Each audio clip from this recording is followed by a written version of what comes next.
Welcome to Get Paid for Your Pad, the definitive show on Airbnb hosting, featuring the best advice on how to maximize profits from your Airbnb listing, as well as real-life experiences from Airbnb hosts all over the world. Welcome. We are your hosts, Josefa Kapadia and Jasper Rivers. Get paid for your pad. Get paid for your pad. Get paid for your pad. Get paid for your pad. Get paid for your pad. Get paid for your pad. Hey everybody, welcome back to another episode of Get Paid for Your Pad. I'm your host, Jasper Rivers, and today I want to talk about the 5 most common mistakes that Airbnb hosts make. And the reason why I came up with this is I often look at other listings to kind of see like what people are doing and how they can improve. And so I went through a bunch of listings, and I noticed that a lot of people can improve their Airbnb listing. So I made an overview of the 5 things that I noticed, and I want to go through those things and explain you how you can improve on these factors.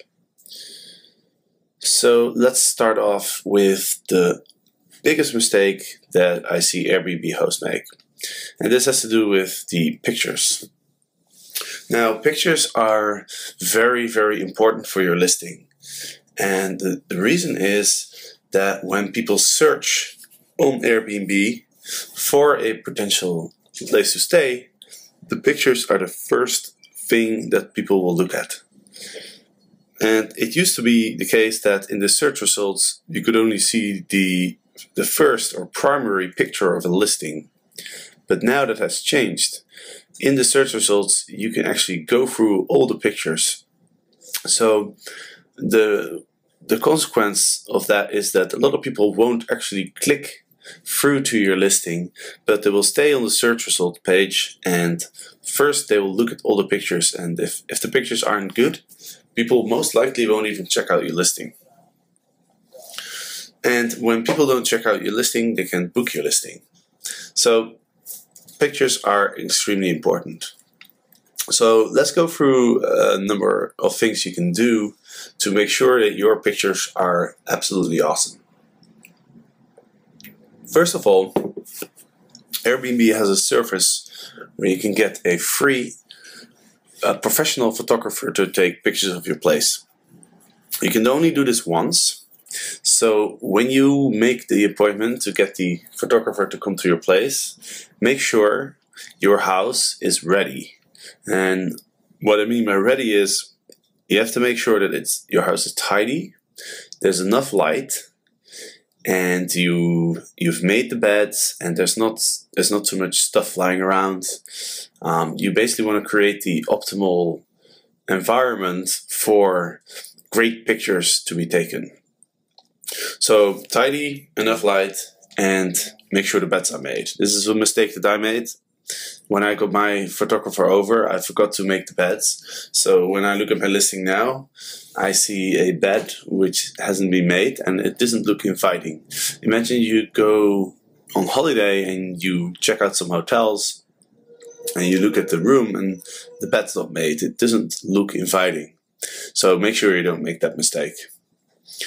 Another thing you want to make sure is that you upload a picture of every single room. Because people want to know what to expect. People want to know where they're going to stay and what it looks like.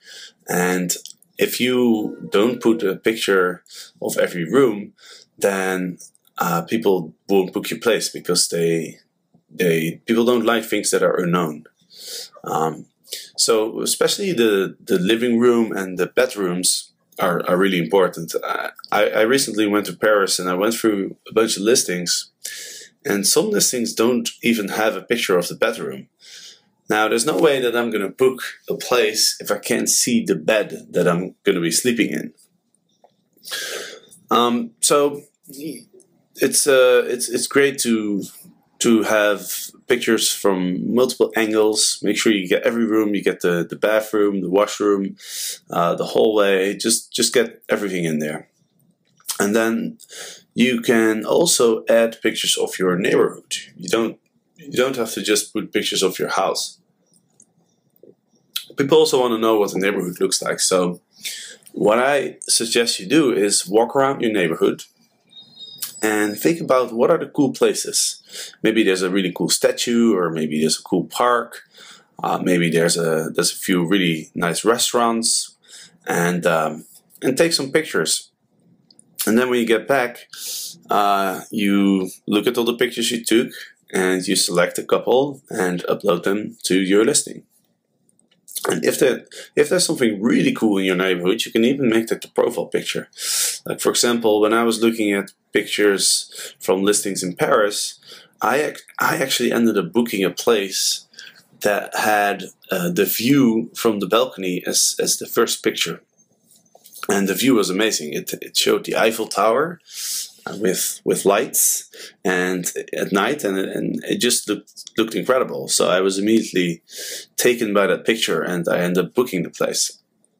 So that's another thing you shouldn't forget. If you have a great view, make sure to upload some pictures of the view. You can also get a little bit more creative with these pictures.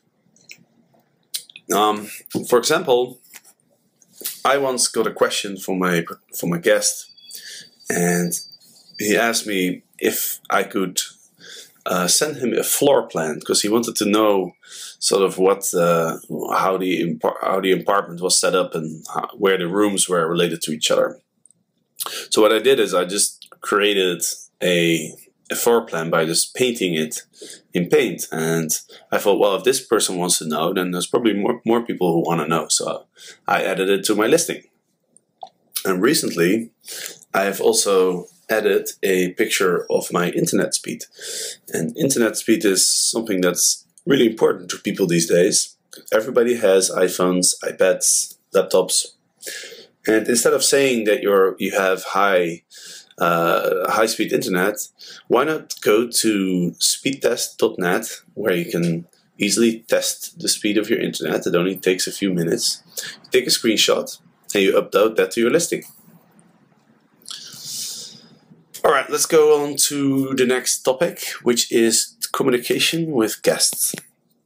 Now, this is something that is really, really important, and we talk about this a lot in the book. Communicating well with guests is probably half the battle won towards a great guest experience. And the reason is that when you go on a trip, when you go on holiday, half of the fun of going is looking forward to it. And if you're looking forward to a trip, you want to know that it's going to be great. And if you as a host are communicating well with your guests, then you can reassure your guests that you're going to take care of them and that their experience is going to be really, really good. So how do you communicate with your guests? Well, first of all, you have to be very responsive. So whenever you get a message, make sure you reply quickly. The second thing is provide them with a guidebook. So I wrote one about my house and my neighborhood, and almost every single guest mentions the guidebook, either in the review or in a private note to me after they go back home. People really, really appreciate it. And my guidebook is like 20 pages, so I put a lot of information in there. Everything people need to know about my apartment, about my neighborhood, includes pictures, and it's just something that people really appreciate. Also, make sure you know when your guests will arrive and how they will arrive.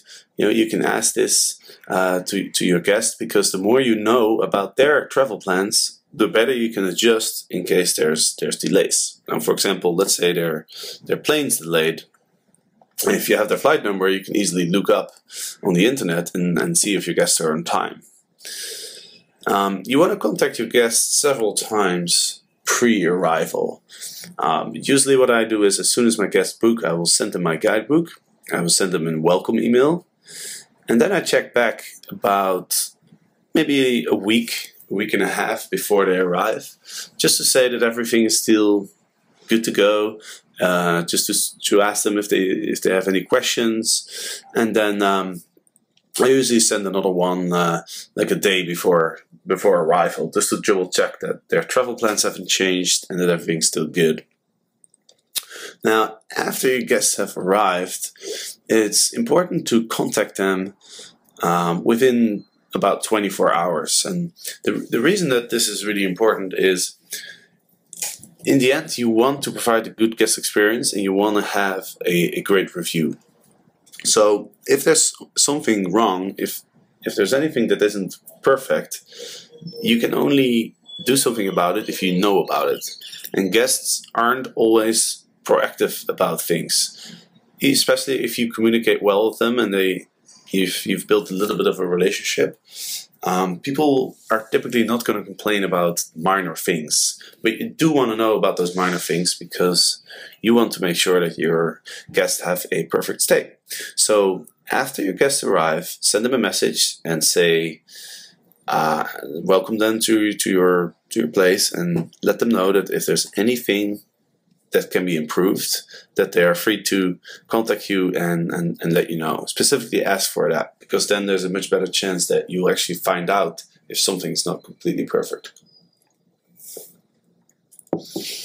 All right, let's go to the next mistake that I see people make, and that is not responding to reviews. Now, as you probably know, when a guest leaves a review, you have the option to respond. And most people only respond to reviews if they are negative. And that's a big mistake, because responding to a positive review only takes a few minutes. It shows that you care, and it's an opportunity for you to show that you take your responsibility as a host very serious and that you are on top of things. Now, you don't have to write a lot. If somebody leaves a positive review, you can literally just reply and say, hey, thanks for leaving a review. It was really great hosting you, and I look forward to hosting you again in the future. That's all. Now, if you do happen to get a negative review, then you most definitely want to respond. And here's a few things that you want to keep in mind, because I've seen some really horrific responses by hosts, and it doesn't matter who's right. It's something you have to remember. You know, it's your job as a host to provide a perfect guest experience, and if something's not right, even if it's not your fault, or even if you think it's not a big deal, what matters is that it's a big deal to the guest. So, you know, the guest is king, and whatever the guest complains about, you should always be polite. Mention that you take the feedback serious and that you will be making improvements. And never, ever, ever argue with a guest, especially not in the review where people can read it, because it just looks really, really, really bad. It's a typical example of, I've heard this expression, it's called winning the battle but losing the war. So even if you're right, or you think you're right, even if you win an argument, so to speak, with a guest in your review, you're going to lose the war, because people are going to see it and they're going to think, okay, this guy is not a good host because he's arguing with his guests. So make sure you don't do that. Moving on to the next topic, and this is about the cancellation policy. Now, a lot of hosts use a strict cancellation policy, which means that a guest can't cancel their stay without being charged like 50% or even the full amount. And this is not a good thing to do for you as a host, because this can keep guests from making inquiries and bookings. And obviously the reason that hosts want to have this policy in place is that they think, well, if somebody's going to cancel last minute, I'm going to lose out on a lot of money because I won't be able to find new guests within a few days' notice. And this is a understandable concern. But one thing you have to realize is that guests will hardly ever cancel. Now, I mean, I've been hosting over 2 years, and I think I had like 1 or 2 cancellations, and in both cases, I was still able to find another guest. So don't worry too much about guest canceling. What you do need to worry about is if you have a strict cancellation policy in place, a lot of guests won't make the booking because they think, well, what if something happens? What if a family member dies? Or what if there's something with my work and I can't go? Or what if, anything could happen? The chance that something will happen is very small, but people have that worry. So when you have a flexible or moderate cancellation policy in place, guests won't worry about it, and they are much more likely to book your place. So, to summarize, choose either the flexible or the moderate policy. Alright, now we're moving on to the last topic of today, which is pricing.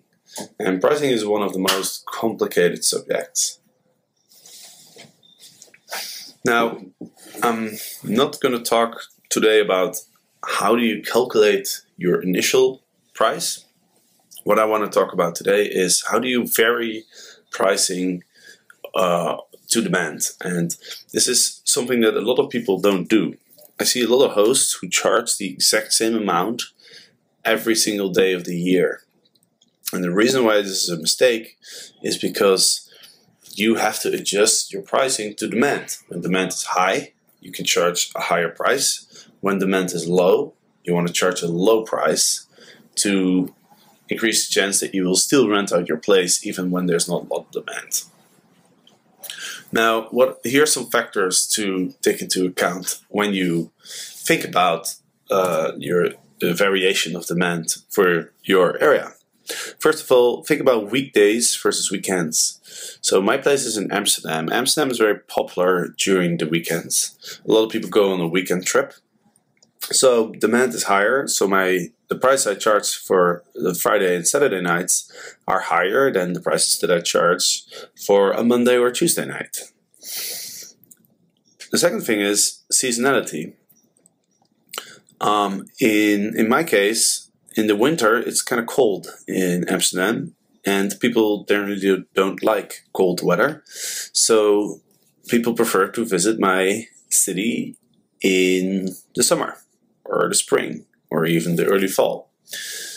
So my prices are much higher in July and August when it's summer than in January or February when it's really cold. Third thing is special dates. Christmas, New Year, Easter, those are the obvious examples. But there could be many more dates and days that when there's a special event in your city. For example, there could be a music event, there could be a big conference, there could be a specific national holiday that brings in a lot of visitors. These are often let's say peak season dates. So on these dates you can really charge a lot more. So if you want to find some special dates for your area, what you can do is you just go on Google and you search conferences in whatever city you are in. For example, for me, Amsterdam. So I Google conferences in Amsterdam, music festivals in Amsterdam, events in Amsterdam. I go to the website of the biggest conference hall in the city, and I check out their events, and I look at how many people visit these events. If it's only a few hundred, then you probably don't have to change your price for it. But if it's 10,000 or 20,000, then you can bet that it's gonna raise the demand for your place, especially if your house is near a conference center or near a music festival. And the last thing, last minute pricing. It's better to have a little bit of money for your place than to have zero money. And so you really want to lower your price a lot last minute.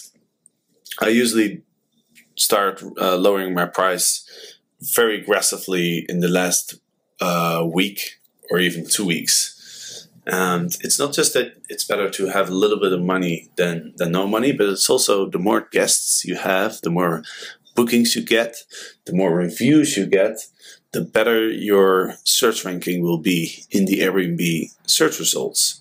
So even if you break even on a guest, if that person writes you a good review, then you're still going to benefit in the future. So we use last minute pricing really to fill up all the little gaps in our calendar and to make sure we're almost 100% fully booked. Now I want to give you a few more tips to finish off on how you can figure out when demand for your area is high and when it's low.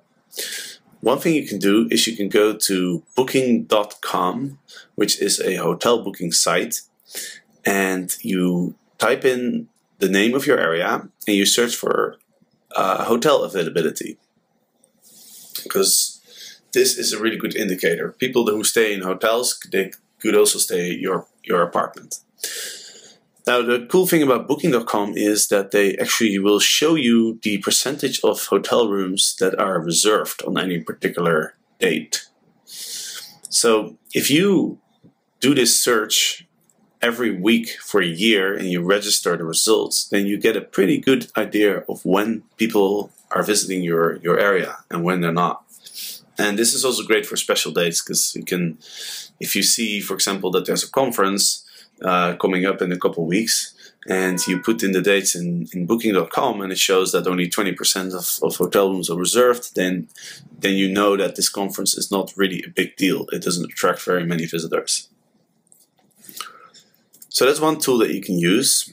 And another few tools that you can use, you can check the calendar of nearby Airbnb listings and see if because those are your closest competitors. So if they are all fully booked, then that means that there is a lot of demand.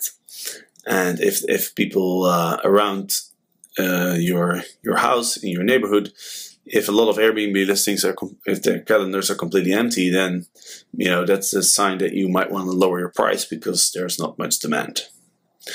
Another thing you can do is you can go to the local tourism board.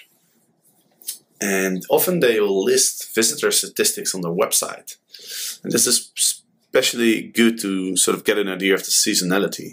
If you get visitor stats from January through December, then you can see, what months your city is very popular. And last but not least, when you set your pricing and you vary your pricing over the year, you got to experiment. Because that's the only way eventually to find out what people are willing to pay for your listing. So what you can do is, for example, let's say you normally charge $200. Now, what you can do is a few months in advance, you set the price to $250. So, for example, right now it is October. So let's say I already have the next 2 months more or less fully booked. What I will do is in January, when I normally charge $100, for example, I will set it to $120 for 1 week, and then 1 week I'll put it at $140, and 1 week I'll put it at $160, and I'll just gonna see how that affects inquiries and bookings. Now for the next month, I will do the same thing. Right, for February, March, April. These are months that are far in advance, so you won't get a lot of bookings yet, but you'll probably get some. And by varying these prices, you can really get a feel for how much people are willing to pay. And if you set the prices higher far in advance and you don't get any bookings, it's not a huge deal, because you can always lower the prices when you're getting more closer to the check-in date. So don't just set your price to one number and just charge that the whole year. That's the most important message of this topic. You're really missing out on a lot of money if you do that. And to finish off this podcast for today, I want to mention two services that you can use to improve your listing. The first one has to do with the pricing. As I said, this is one of the most complicated things, and you can really lose out on a lot of money if you don't do it correct.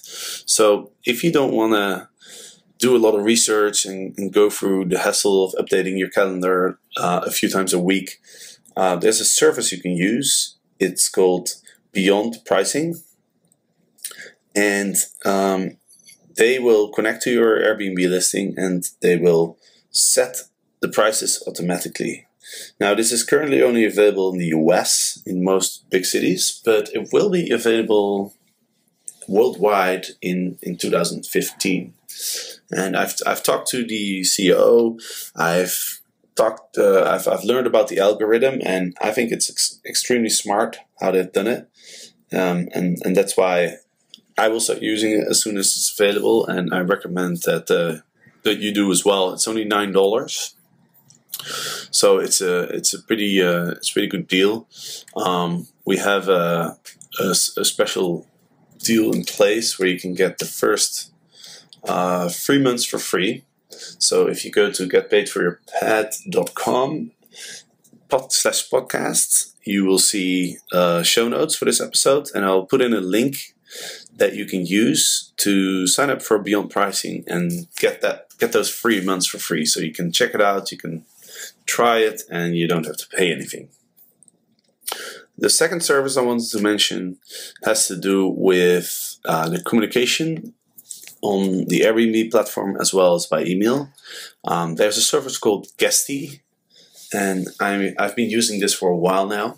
And what Guesty does is it's kind of your personal Airbnb assistant. So they completely take over all the communication that you have with your guests. So you let them know all the templates and all the things that you send to your guests, the information. You let them know what your policies are, and they will do all the communication for you, which is great because that way you are guaranteed to always be very responsive, because they always reply within 1 hour. And being responsive is one of the most important aspects of getting a lot of bookings, because when somebody is looking to stay at an Airbnb place, they often send out messages to multiple hosts, sometimes 5, 10, maybe 15. So the hosts who reply first have the highest chance of getting the booking. So responding quickly is really important. And for me, this Guesty service is really, really good because I travel a lot and I'm often in different time zones. So if I get a message when I'm sleeping, then I may not respond for 5 or 6 or 7 hours. Now, in that time, my potential guest might have gotten some responses from other hosts and might have already made the decision to stay somewhere else, in which case I miss out on the booking. So that's why I really like the service. They charge 3% of the income that you make on your listing, and you can go to Guesty.com.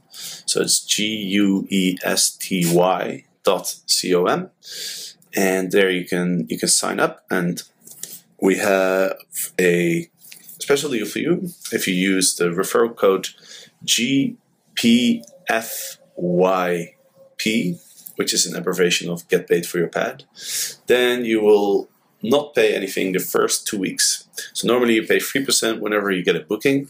If you use the code, you won't pay anything for the first 2 weeks. So you can try it out, see if you like it, and then make a decision.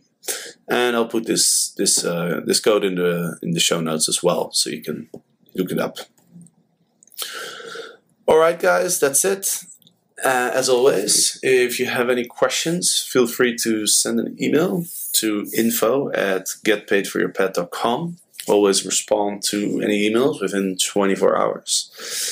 And you can also check out all the other resources that are available for you. We have YouTube videos. We have the sample of our book that you can get for free on getpaidforyourpad.com.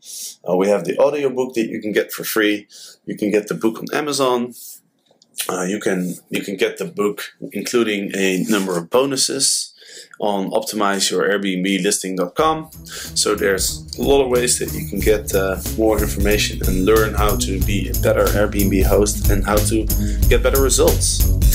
So check out those resources, and remember, every Monday and Thursday is a new episode. And with that, I am going to sign off, and I'll talk to you next time. Get paid for your pad. Get paid for your pad. Get paid for your